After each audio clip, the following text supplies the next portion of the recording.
शमशानी क्रिया इसलिए की जाती है कि उसमें हमारे तंत्र मंत्र और हमारी जो साधना होती है तंत्र से जो भी जुड़ी है, तंत्र की विद्या है वो शमशान से द्वारा ही हमें मिलती है।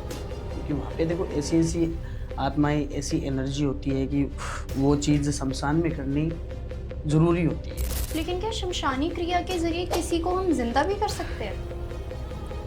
देखिए कि शमशानी क्रिया के ज़रिए जिंदा नहीं कर सकते, क्योंकि आज कहीं पे भी नहीं लिखा है कि मर के वो जिंदा हो गया। शमशानी क्रिया से किसी शरीर में आज जिंदा शरीर में कोई एनर्जी वास नहीं कर सकती। ऑलरेडी हमारे शरीर में एक आत्मा बैठी है, तो दूसरी आत्मा बैठेगी कहाँ से वहाँ? क्योंकि शमशान में अगर कोई भी साधना, कोई भी सिद्धि अगर की जाएगी तो वहाँ पे तो देखो कि दखल डाला जाएगा। दखल तो आएगा क्योंकि वहाँ पे आत्माएं हैं और आत्माओं का कंट्रोल करने का भी एक प्रोसेस होता है। जैसे शमशानी क्रिया में ये बोला जाता है ना कि शमशान में ही बैठ के ये क्रिया की जाती है, तो आखिर शमशान ही क्यों?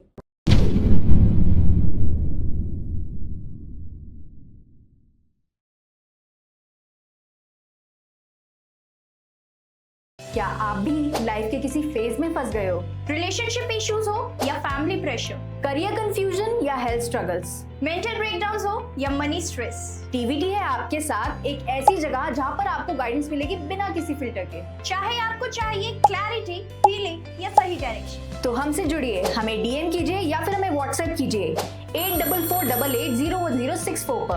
आप रेडी हो तो जुड़िए टीवीटी के साथ, जहां आपको मिलेगा हर सवाल का सच्चा जवाब। TVT, real talks, real health, real you.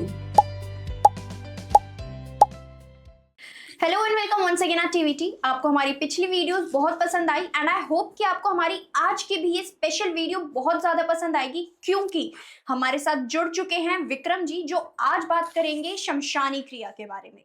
आपका बहुत बहुत स्वागत है विक्रम जी टीवीटी। जय श्री महाकाल। आज हम ऐसी चर्चाओं पे हम बात करेंगे, ऐसी बातों पे कि जो शमशानी जो साधना है तो वो किस प्रकार की जाती है और उनसे हमें क्या फायदे हो सकते हैं और क्या नुकसान हो सकते हैं।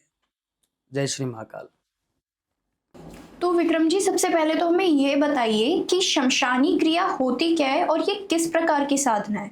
शमशानी क्रिया इसलिए की जाती है कि उसमें हमारे तंत्र मंत्र और हमारी जो साधना होती है तंत्र से जो भी जुड़ी है, तंत्र की विद्या है वो शमशान से द्वारा ही हमें मिलती है।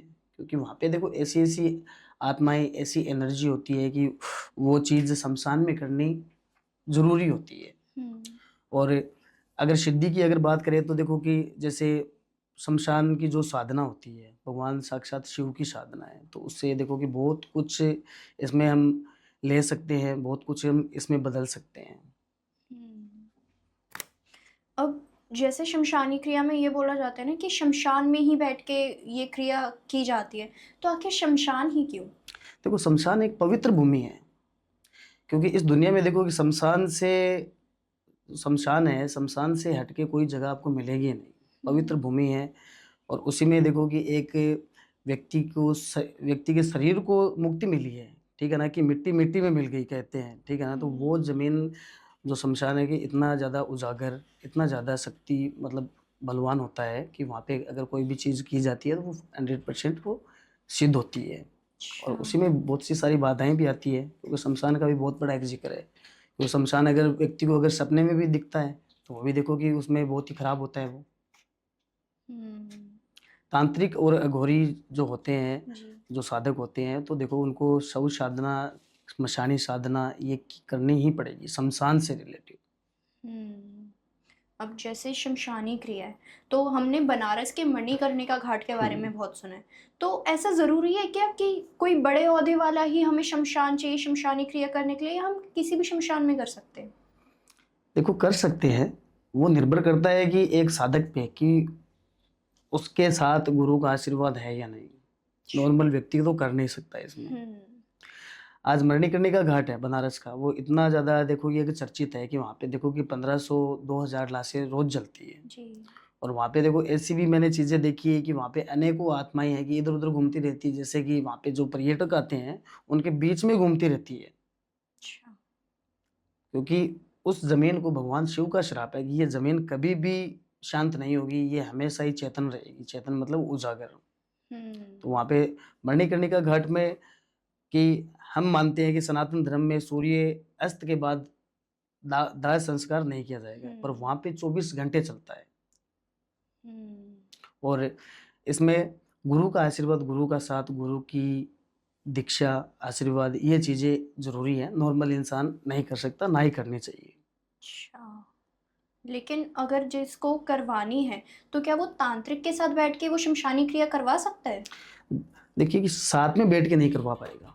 अच्छा। साथ में बैठ के नहीं करवा पाएगा कि आज कोई तांत्रिक अगर शमशान में साधना कर रहा है, कि चिता के पास बैठ के साधना कर रहा है, तो वहाँ पे बहुत सी ऐसी जो ऊर्जाएं हैं वहाँ पे वास करेगी कि किसी भी एनर्जी के रूप में कोई भी इंसान, कोई भी लेडीज़, कोई भी बच्चा, जैसे कोई जानवर ऐसी चीज़ें वहाँ पे आती है दखल डालने के लिए।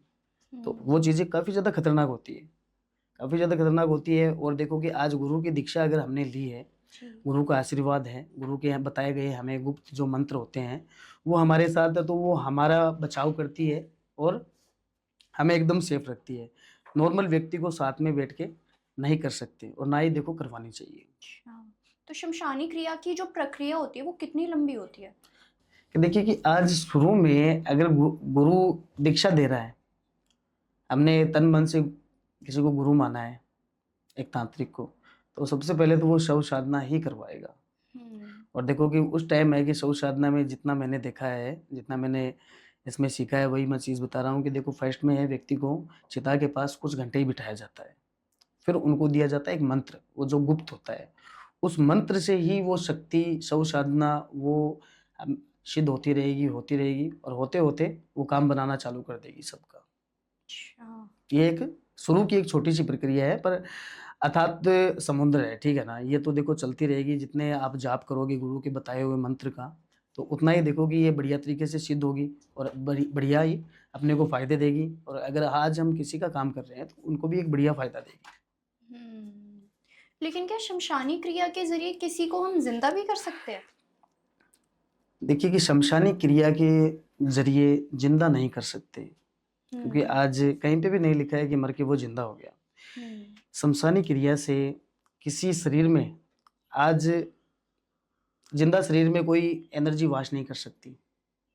ऑलरेडी हमारे शरीर में एक आत्मा बैठी है, तो दूसरी आत्मा बैठेगी कहाँ से वहाँ पे? इतनी हमारे शरीर में कोई ऐसा कुछ मतलब कि ताकत है नहीं कि उसको सहन कर ले, शरीर फट जाएगा अगर दूसरी एनर्जी उसमें घुसेगी तो देखो कि मरे हुए व्यक्ति में एक बार के लिए कोई प्रेत आत्मा प्रवेश करवा सकते हैं, क्योंकि उस टाइम उसका शरीर खाली हो जाता है, वो मर चुका होता है, वो मुर्दा होता है, ठीक है, मिट्टी का पुतला है। उसमें अगर कोई आत्मा प्रवेश कर लेती है तो एक वक्त के लिए वो खड़ा हो सकता है, पर ये नहीं है कि ये हमारा ही व्यक्ति है, उसके अंदर कोई प्रेत बैठ सकता है और वो शमशानी क्रिया के द्वारा ये प्रक्रिया की जाती है। हम नहीं करते, पर ये की जाती है। अच्छा, लेकिन अगर जैसे किसी का स्वास्थ्य खराब हो रखा है तो क्या वो ठीक किया जा सकता है इसके जरिए? देखिए शमशानी जो क्रिया है, तो शमशानी क्रिया से देखो कि सबसे पहले मैंने बताया कि आज तंत्र जो है, तो तंत्र का ये शमशानी क्रिया एक मुख्य भाग है। इसके बिना तो देखो कि कोई साधक की कोई पहचान नहीं है। और ये साधना इसीलिए की जाती है कि हमें सिद्ध मंत्र है जो तंत्र के, वो हमारे सिद्ध हो जाए, हमें मिल जाए, हमारी साधना सफल हो जाए, हमें ऐसी एक शक्तियाँ मिले कि हम किसी का भला कर सके।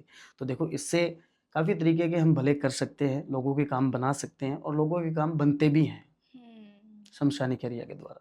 अब जैसे आप बता रहे हैं शव साधना के बारे में, शमशानी क्रिया के बारे में, अब हमारे भारत में ना कई धर्म हैं, कुछ में क्या होता है कि जला दिया जाता है और कुछ में गाड़ दिए जाते हैं इंसानों को जो मर जाते हैं। तो सबसे ज़्यादा पावरफुल शमशानी क्रिया या शव साधना कौन से धर्म में मानी जाती है? देखिए कि धर्म तो आज अलग अलग धर्म है, कोई मजहब है, कोई धर्म है, पर देखो कि एक सनातनी धर्म जो है तो उसका कोई जन्म हुआ ही नहीं था, ये अजर-अमर है। और सनातन धर्म में कि कहते हैं कि अग्निदाह करना चाहिए, अग्निदाग करना चाहिए, ठीक है, क्योंकि देखो ये भगवान ने जो शरीर हमें दिया है, ठीक है ना, तो ये अग्नि में इसको मुक्त करना पड़ता है, शरीर को मिटना ही है आज। और बाकी देखो कि दाग संस्कार अलग अलग तरीके से करते हैं, कि कोई देखो कि जो भूमि दाग करते हैं, ठीक है, दफनाते हैं, और हमारे सनातन में है कि जलाते हैं, ठीक है ना। तो देखो कि मैं कहना तो यही चाहूँगा कि जो अग्नि दाग है वो सबसे श्रेष्ठ माना जाता है। उसी से देखो हमारे शरीर को, हमारी आत्माओं को मुक्ति मिलती है, शुद्धि होती है। लेकिन क्या शव साधना के जरिए हम किसी की आत्मा को सच में कंट्रोल कर सकते हैं? देखिए शव साधना से आत्मा कंट्रोल की जाती है, क्योंकि शमशान में अगर कोई भी साधना, कोई भी सिद्धि अगर की जाएगी तो वहाँ पे तो देखो कि दखल डाला जाएगा। दखल तो आएगा क्योंकि वहाँ पे आत्माएं हैं, और आत्माओं का कंट्रोल करने का भी एक प्रोसेस होता है। ठीक है, आज बहुत से लोग हैं कि आत्माएं होती नहीं है, और बहुत से जैसे बताते हैं कि हमारे पास इतनी आत्मा है, पर देखो वो चीज़ें सही है। ये देखो अगर किसी व्यक्ति को आत्मा से बात करनी है, एक छोटा सा प्रोसेस है, अगर कोई भी इंसान करना चाहे तो देखो मेरा कहना है कि ना करे, पर ये प्रोसेस जो बता रहा हूँ, इस प्रोसेस से ही आत्माओं को कंट्रोल किया जाता है, आत्माओं से काम करवाए जाते हैं, उनसे बात की जाती है। शनिवार मंगलवार है, आटे का एक पुतला बना लो आप शाम के वक्त, और थोड़ा बहुत इसमें कच्चा मांस है वो लो, और मांस के जो छोटे छोटे टुकड़े उस पुतले में गड़ा दो। फिर वो पुतला आप शमशान में लेके जाओ, ठीक है, और जलती हुई चिता में उसको अच्छी तरह पका लो, और घर वो जैसे पक गया वहाँ से निकालो उसको, और घर लौटते वक्त इसमें से एक थोड़ा टुकड़ा लिया और पीछे फेंका, थोड़ा टुकड़ा लिया पीछे फेंका, कि अगर कोई पीछे कोई है यहाँ पे तो आए मेरे से बात करें, कोई है तो ये ग्रहण करे, मैं आह्वान करता हूँ। तो वहाँ पे देखो कि इतनी आत्माएं आ जाएगी, तो वो एक आत्माओं को कंट्रोल करने का ही प्रोसेस है वो, क्योंकि हमने आह्वान किया है तो वो तो आएगी, और फिर उनसे काम करवाए जाते हैं। अच्छा, लेकिन जो आपने अभी हमें ये प्रोसेस बताया कि पीछे थोड़ा टुकड़ा फेंको और फिर आत्मा खींची चली आएगी, लेकिन अगर इसमें क्या हो, आत्माओं का जो सरदार होता है वो खींचा चला है, तो फिर इसमें क्या नुकसान होगा? देखो कि आत्माओं का जो सरकार है वो साक्षात प्रेतराज सरकार है, भगवान शिव है, वो तो आएंगे नहीं, क्योंकि भूत प्रेत है वो उनके अधीन है। जितने भी भूत प्रेत डाकनी पिशाचनी, ये सारे ही भगवान शिव के अधीन है। इनके जो राजा है, इनके जो मालिक है भगवान शिव है, वो तो आएंगे नहीं, आएगी आत्मा ही, क्योंकि जो एक अघोरी तांत्रिक होता है, साधक होता है, तो वो तो शिव भक्त होता है, क्योंकि भगवान शिव तो ये देखो कि अजर अमर है, ठीक है, अनंत है, वो तो कोई उनका आकार नहीं है, निराकार है। तो देखो कि अघोरी जो होते हैं, आपने शायद देखा होगा या फिर सुना होगा कि अघोरी भगवान, जो शिवलिंग होती है भगवान की, उस शिवलिंग पे मांस मदिरा भी चढ़ाते हैं वो, पर हम नहीं चढ़ाते। पर शिव निराकार है, वो देखो सब कुछ ग्रहण करते हैं, बस एक आस्था होनी चाहिए। तो उस जगह प्रेतराज सरकार नहीं आ सकते, वो आत्मा ही आती है। अब विक्रम जी, हम लोग शमशानी क्रिया के बारे में भी बहुत सुनते हैं, लेकिन एक क्रिया और है मारण क्रिया। तो मारण क्रिया क्या है? देखिए मारण क्रिया तंत्र की एक ऐसी भयानक क्रिया है कि अगर व्यक्ति पे की जाती है तो वो अपने समय से पहले ही भगवान को प्यारा हो जाता है, चाहे वो किसी भी रीजन से हो। क्योंकि मारण क्रिया भी ऐसा नहीं है कि आज किसी व्यक्ति पे कर दी तो वो बीमार पड़ गया और वो सोता का सोता रह गया। नहीं, मारण क्रिया कैसे भी अपना इफेक्ट डाल सकती है। एक्सीडेंट में भी लोगों को मारण क्रिया मरवा देती है। ठीक है, वो ध्यान भटकाएगी, मारण क्रिया साथ में लगी है, सर पे काल बैठा है और कहीं ना कहीं भी ध्यान भटका और एक्सीडेंट में मारा गया, रोड क्रॉस कर रहा है उसी वक्त मारा गया, किसी ने गाड़ी ठोक दी, या फिर वो किसी भी रीजन से उसने फांसी लटका ली। तो मारण क्रिया का मतलब है कि एक समय से पहले व्यक्ति को भेज देना इस दुनिया से। पर वो एक प्रोसेस देखो कि तंत्र का एक बहुत ही एक भयानक प्रोसेस है कि मैं इसमें सहमत नहीं हूँ, पर इस तंत्र क्रिया से मैं बचा जरूर सकता हूँ, पर कर नहीं सकता, क्योंकि देखो कि करने का हमारा कोई फर्ज नहीं है और ना ही हमें गुरु ने ऐसी कोई साधना दी है कि आप किसी को मारो। अच्छा, जैसा आपने कहा कि इससे आप बचा सकते हैं, जी हाँ। तो फिर किसी को पता कैसे चलेगा कि उसके ऊपर मारण क्रिया कर रखी है? देखिए मारण क्रिया अगर कर रखी है तो व्यक्ति में बहुत सारे बदलाव आएंगे कि सपने ऐसे ऐसे दिखेंगे, और मान लो कि सो रहा है तो उसी टाइम देखो कि बहुत सी चीज़ें आपको सताएगी। ठीक है, कि आसपास कुछ बैठा है, एक काली परछाई सी नजर आएगी, साक्षात काल नजर आएगा यमदूत की शक्ल में। क्योंकि ऐसे मारण क्रिया से चलते मेरे पास केस भी बहुत सारे आ चुके हैं। क्योंकि इसमें बचने का सिर्फ 1% चांस है, 99% चांस नहीं है, और उस 1% से ही हम बचा सकते हैं। कि आज मारण क्रिया जिस व्यक्ति भी हुई है, तो मारण क्रिया में होता क्या है कि एक गुड़िया के माध्यम से ये चीज़ें की जाती है। एक डोल के माध्यम से, गुड़िया के माध्यम से एक पुतला बनाया जाता है, और पुतले में एक ही व्यक्ति की कुछ जुड़ी हुई चीज़ें उसमें लिंक करनी पड़ती है। और फिर उसमें जो तंत्र के जो बहुत ही पावरफुल जो मंत्र होते हैं मारण क्रिया से, तो वो मंत्र उसमें डाले जाते हैं कि इतने समय में इस व्यक्ति के साथ ऐसी घटना करनी है और ये उतने समय में होगी। मारण क्रिया भी 2-3 प्रकार की होती है कि एक मारण क्रिया जो है कि हर पल व्यक्ति को सताती है, कि बहुत सी जो माताएं बहनें हैं उनके ऊपर होती है। रात में उनके कपड़े तक फट जाते हैं मारण क्रिया के दौरान, यमदूत की शक्ल में आते हैं।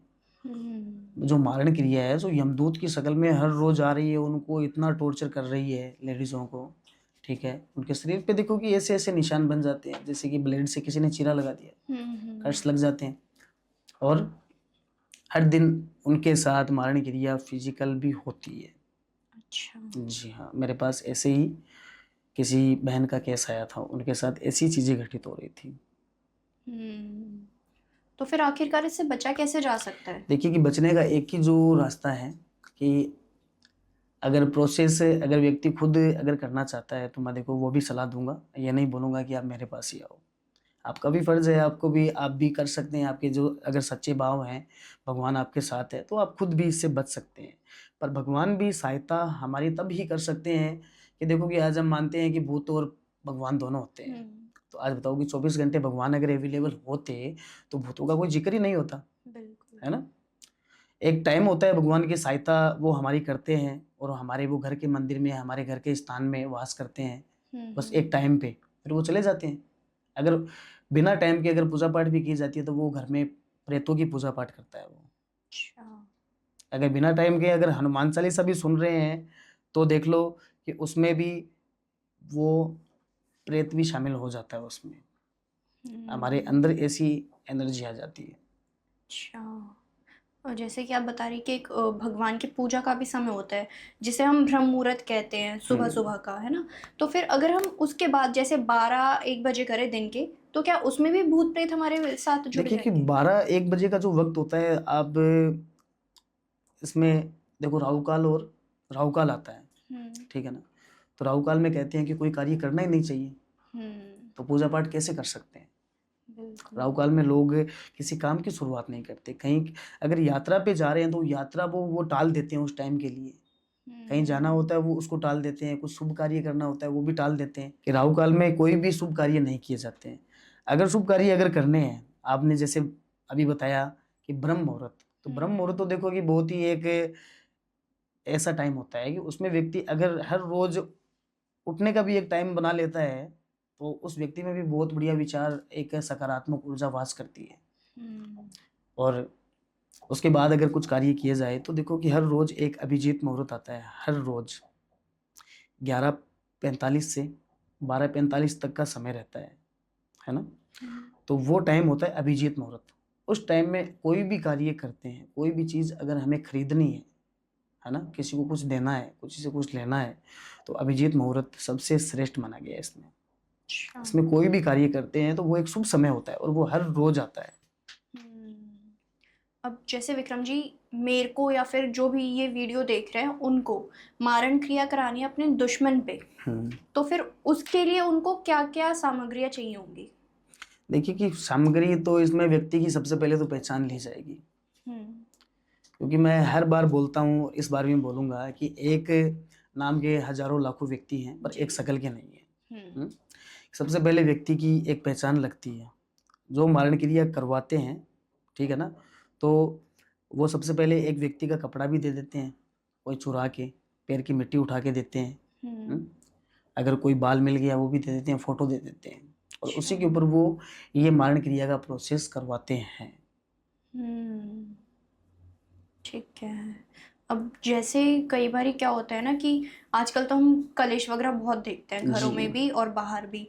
अब किसी को अगर ऐसा करना है कि वो अपने ही घर में मारण क्रिया कराना चाहता है, लेकिन वो कहीं ना कहीं मारण क्रिया उल्टा उसी पर हावी हो गई, तो क्या ऐसा भी होता है कि वो बंदा खुद मर जाएगा जो करवाना चाह रहा है?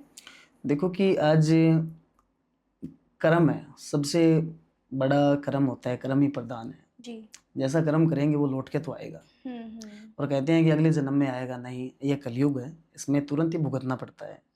अगर व्यक्ति अपने ही घर परिवार वालों पे मारण क्रिया करवा रहा है, ठीक है, तो एक वक्त के लिए वो खुश हो सकता है कि आज उसने किसी को मार दिया, मरवाया है उसने, ठीक है, तो वो तो देखो कि एक ऐसे नरक का वो भागी बनेगा कि वहाँ से वो लाइफ में निकल नहीं पाएगा, मुक्ति तक नहीं होगी।